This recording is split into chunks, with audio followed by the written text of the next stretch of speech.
చాలా బాగుందండి. మేము తాండవం అంటే జస్ట్ నేమ్ అనుకున్నాం, అఖండ తాండవం అంటే. బట్ క్లైమాక్స్లో బాలయ్య నిజంగానే తాండవం చేశాడు. ఆ క్లైమాక్స్కే 1000 రూపాయలు ఇవ్వచ్చు. 600 పెడితే ప్రీమియర్కి ఎక్కువ అనుకున్నాం, బట్ ఆ క్లైమాక్స్కే 1000 రూపాయలు ఇవ్వచ్చు. మెయిన్ దేశం, ధర్మం, దైవం గురించి చెప్పారు. ఓన్లీ దైవభక్తే కాదు, ఇది దేశం గురించి కూడా, దేశభక్తి ఉన్న వాళ్ళు కూడా తప్పకుండా చూడాల్సిన చిత్రం. ఇది చాలా బాగుంది. సూపర్ సినిమా చాలా బాగుందండి. బాలకృష్ణ శివతాండం చేశారు ఈ సినిమాలో. బాలకృష్ణ ఇంట్రొడక్షన్ ఎలా ఉంటదంటే ఒక్కడే మాట జై ఒక్కడేలా చెప్తారండి. పిచ్చి పిచ్చిగా ఉంది. ఫస్ట్ హాఫ్ కూడా చాలా బాగుంది. పిచ్చి పిచ్చిగా ఎంజాయ్ చేయొచ్చు. హిందువు అన్నవాడు ప్రతి ఒక్కరు చూడాల్సిన సినిమా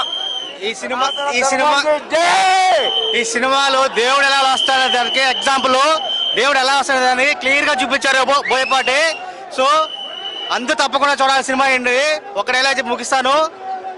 విలన్ ఇంట్రొడక్షన్ లో, బాలయ్య ఇంట్రొడక్షన్ లో ఏంటంటే విలన్ వచ్చి అడుగుతాడు, ఎవరు నువ్వు అంటే, అతల వెతల సుతల తలాతల పతలాతల రథాతల భూలోక యమలోక ధర్మలోక సత్యలోక సత్యలోక రక్షకుండి శివుడు